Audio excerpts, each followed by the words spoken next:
Hello, friends. This is Dave Hurwitz, executive editor at ClassicsToday.com, here with random reviews from the Overflow room. Oh, yeah. Random they are. No, not terribly random, because we are working backwards through the alphabet. So, that part of it isn't random, but what we discover certainly is. So here we're in the letter K, and we've got, what do we got here? Oh, three composers, rather interesting composers. Yeah, this is fun. Karlowicz, the Polish composer Mieczysław Karlowicz, 1876 to 1909. He had a brief life. He wrote mostly symphonic poems. They're fun to listen to. They're sort of post-Straussian, although, not really as daring as Strauss, but they're enjoyable. The tunes aren't always fabulous, but it's colorful, fun music. And this series on Chandos is really good. You've got Returning Waves, Opus 9, a sorrowful tale, subtitled Preludes to Eternity. He was nothing if not ambitious. And Episode at a Masquerade, symphonic poem. Well, that's fun. They're enjoyable, big orchestra, colorful stuff, You just go for it. And these are nice performances. They're with Gianandrea Noseda and the BBC Philharmonic. They're well performed and very nicely recorded. This one has his symphonic prologue from Music for the White Dove, Bianca da Molena. All right, there's that. The Serenade for String Orchestra, which is a little bit anonymous, but it's nice. It's got a waltz, it's got a march, it's the usual goodies.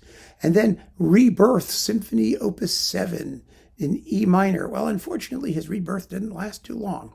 But it's a big, colorful, somewhat long-winded piece that has some dead spots, but it's worth hearing. This is more fun. Eternal Songs, symphonic poem. Notice how he sort of had this curious interest in eternity, to whence he was taken off rather prematurely. Yes.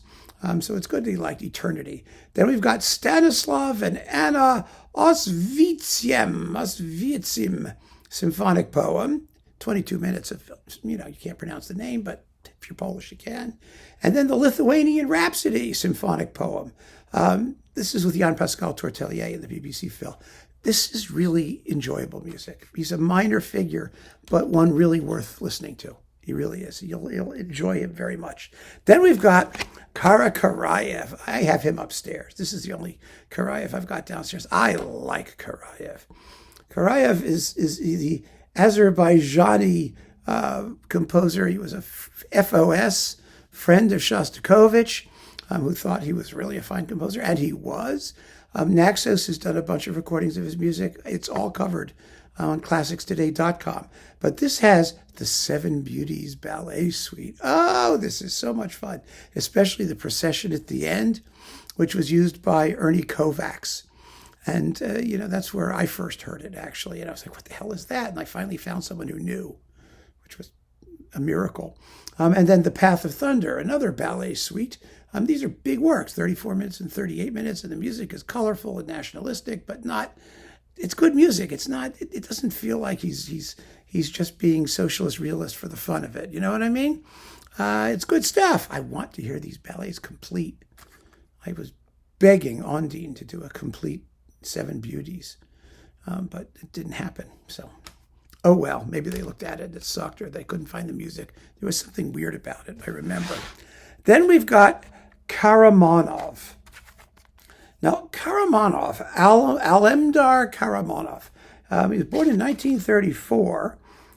So according to this, I don't know, is he still alive? I don't know. Let's see.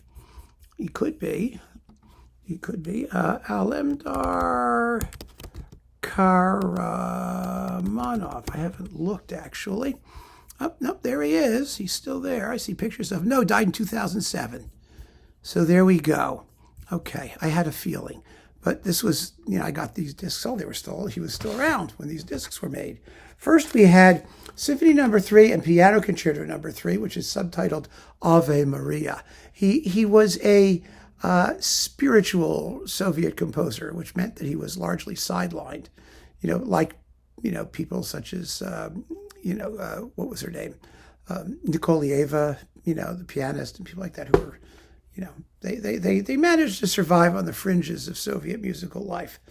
So Piano Concerto Number 3 is subtitled Ave Maria, and it's played by Vladimir Vyardo. He's a good pianist. Remember him? I mean, he started to have like a major label career for a while and then kind of vanished. With the Moscow Symphony Orchestra under Antonio de Almeida on Marco Polo and his Third Symphony. I remember when Tony, who was a friend of mine, was rehearsing this thing. I would say, "Oh, we got this really cool Soviet composer named Karamanov. You got to hear this." And it's interesting. It's cool stuff. It's definitely distinctive. And these two symphonies, one of the most original and unique composers of our time, said Shostakovich, for whatever reason. And here we've got Ashkenazi with the Deutsche Symphony Orchestra Berlin doing Symphony Number 2, Symphony Number 22, pardon me. He wrote a bazillion symphonies. Yes, Let It Be, it's marked. And then Symphony Number 23, I Am Jesus. Okay, and we can take it from there. Just who is Jesus? Well, listen to Symphony Number 23 if you're curious. These are, sort of big single movement things. The whole thing is 55 minutes.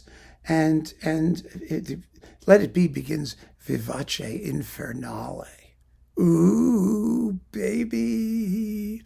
Yeah, so the Infernale is fun. Yeah, so there's some music you can get to know if you want to, make your friends jealous. It's like you say, hey, how do you know anything about Soviet music if you don't know Karamanov? There you go. And they can look at you with, a dull stare in their eyes, and you can laugh.